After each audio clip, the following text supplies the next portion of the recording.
Assalamu alaikum, welcome to my channel. Today we're gonna discuss about angles in geometry, or more precisely angle in plane geometry. So let's see. Okay, for angle we must need a meeting point for two lines, or two line segments, or two rays.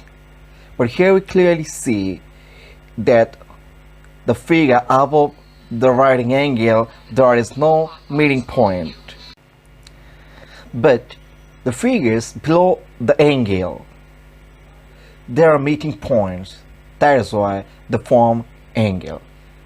Now let us discuss in details. In plane geometry, an angle is a figure or a shape formed by two lines or rays by sharing a common point or vertex. This common point, also known as the meeting point. If you look at the figures, there are three angles: angle A, B, C, while B is the vertex or meeting point or common point, and in angles D, E, F and X, Y, Z, E and Y are the meeting or common points respectively. Now we're going to learn on the types of angles based on measure. They're acute angle, right angle, obtuse angle, straight angle, reflex angle, and full angle. We're going to learn the definition on the followings. Number 1. Acute angle.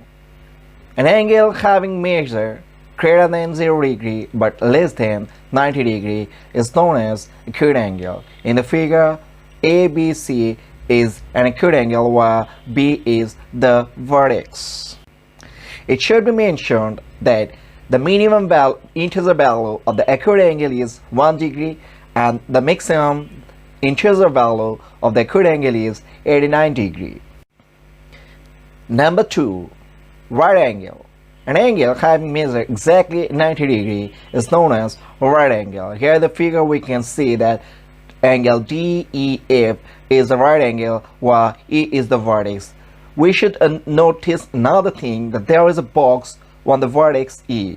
Whether the figure is drawn to scale or not, if the box appears in any angle, then that should be considered as a right angle. That means the value of that angle must be 90 degree.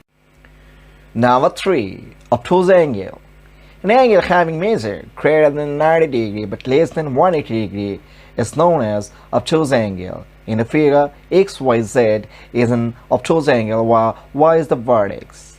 The minimum integer value of the obtuse angle is 91 degree and the maximum integer value of the obtuse angle is 179 degree. Number 4. Straight angle. An angle having measure exactly 180 degree is known as straight angle or line angle.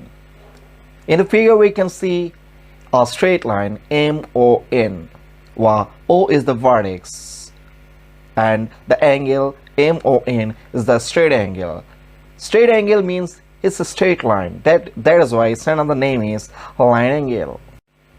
Number 5. Reflex angle. An angle having measure greater than 180 degree but less than 360 degree is known as reflex angle. In the figure XYZ, the greater portion of the angle is known as reflex angle.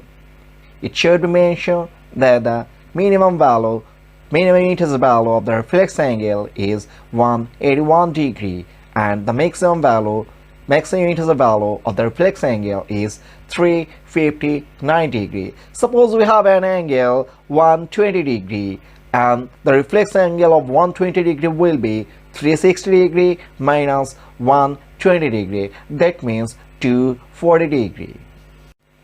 Number 6. Full angle.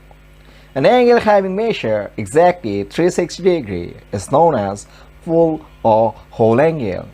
In the figure, the circle is a full angle or whole angle, while O is the center of the circle. Now we're gonna learn the types of angle based on relations. There are adjacent angles, complementary angles, supplementary angles, vertically opposite angles or vertical angles, alternate angles, corresponding angles. Adjacent angles. If two angles share a common side along with a common vertex, but they do not overlap with each other, are known as adjacent angles to one another. If you look at the figure here, in the first figure, W, Y, X and X, Y, Z are adjacent angles to each other. Same thing happened to the second figure. It should be mentioned that there is no limitations or restrictions on the summation of the angles of adjacent angles. Suppose there's one their sum or on their contrary. Complementary angles. If the sum of two adjacent angles is 90 degrees, then they are known as complementary angles to each other. That means for being complementary, they must have to be adjacent first, and secondly, their sum must be 90 degrees. In that case, the minimum integer value of the complementary angle of the pair of complementary angle is 1 degree and the maximum one is 89 degree. So 1 degree plus 89 degree is equals to 90 degree. In other cases, that could be 60-30, 45-45, 50-40 and so on. In the figure, WYX and angle XYZ are complementary to each other as their sum is 90 degree. Supplementary angles. Supplementary angles are almost same as complementary angles. Only the difference is, in this case, for supplementary angles, the sum of two angles must be 180 degree. That means almost the same conditions. The two angles must be adjacent and their sum will be 180 degree. In the figure, WYX and XYZ are supplementary angles to each other as the sum is 180 degree. It should be mentioned that the minimum integer value of the pair of one angle in the pair of supplementary angle is 1 degree and the maximum one is 179 degree. So their sum gonna be 1 degree plus 179 degree is equals to 180 degree. That could be 120 degree and 60 degree, 90 degree and 90 degree and so forth. Vertically opposite angle. When two lines cross or intersect each other, then the angles opposite to each other are known as vertically opposite angles. That means the condition is two lines must have to be intersect each other, not just meet. Here in the figure we can see that MYN and XYZ are mutually vertically opposite angles, and also angle MYX and NYZ are vertically opposite as well. Another thing should be mentioned here, that the value of vertically opposite angles are equal. Now we're going to learn alternate angle and corresponding angle. For being alternate or corresponding, first of all we need two lines. Whether they are parallel or not, that doesn't matter. And another line who is the transversal or the intersector of the previous two lines. If you look at the figure, we can see that here there are two lines AB and CD, and EF is their intersector in both cases. Here angle 1, 2, 7, 8 are the external angles, and 3, 4, 5, 6 are the internal angles in both cases. And here angle 1 and 8 are alternate angles to each other. Similarly, angle 2, 7, angle 3, 6 and angle 4, 5 are the pairs of alternate angles. For finding alternate angles, just look at the transversal and the two lines.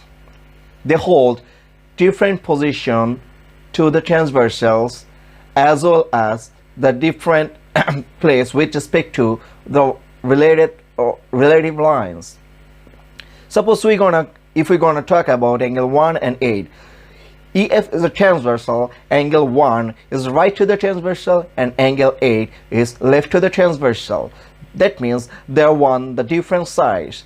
Now if we consider their relative positions with respect to the two lines, then angle 1 is above the line AB and angle 8 is below the line CD. That means they're holding different positions as well as different sides. Another thing should be mentioned here: if the two lines are parallel to each other and there is a transversal, then the value of alternate angles must be equal. That we can see in the second case in figure 2. Corresponding angle. As I mentioned earlier, corresponding angle and alternate angles almost have the same conditions, but there's a technical difference here, and the difference is gonna be, in alternate angle they hold the different side and different position, but in corresponding angles they're gonna hold the same side and same position. If you look at the figure, AB and CD are any two lines and EF is their transversal or intersector. If we look, angle 1 and 5 are corresponding. Similarly, 3, 7, 2, 6 and 4, 8 are the respective pairs of corresponding angle. Now how? If you look at the figure, look, angle 1 is on the right side of the transversal. Same thing happened for angle 5, that is also to the right of the transversal EF. Now to the relative sides, angle 1 is above the line AB and angle 5 is above the line CD. That means they're on the same side and same position. That is why they are corresponding. Same case happened to 2, 6, 4, 8 and 3, 7 pairs. Like the alternate angles, if the two line segments are parallel, that means if AB parallel CD, in that case the corresponding angles are equal as well. Now we're gonna discuss about the types of angles exist on a circle. Basically, there are two types of angles exist on the circle: one, central angle, and two, inscribed angle. Central angle: an angle subtended by an arc of a circle from the center of the circle is known as central angle, and an angle subtended by an arc of a circle from any point on the circumference of that very circle is known as inscribed angle. If you look at the figure, we're going to choose an arc AB, and the arc AB form an angle AOB on the center of the circle. That means this angle is subtended from the center of the circle with the arc AB. So angle AOB is known as the center angle in the circle centered at O. And if we look more quietly, look, there is a point on the C on the circumference of that very circle, and it's from another angle ACB. That means this is subtended from any point on the circumference of that very circle. This angle ACB is known as the circumference angle or inscribed angle of that very circle. There is a relation between the central angle and the inscribed angle for every circle in anywhere on the same arc, and the relation is always the central angle is 2 times of the inscribed angle in any circle on the same arc. So viewers, this is the end today. Thank you for being with us.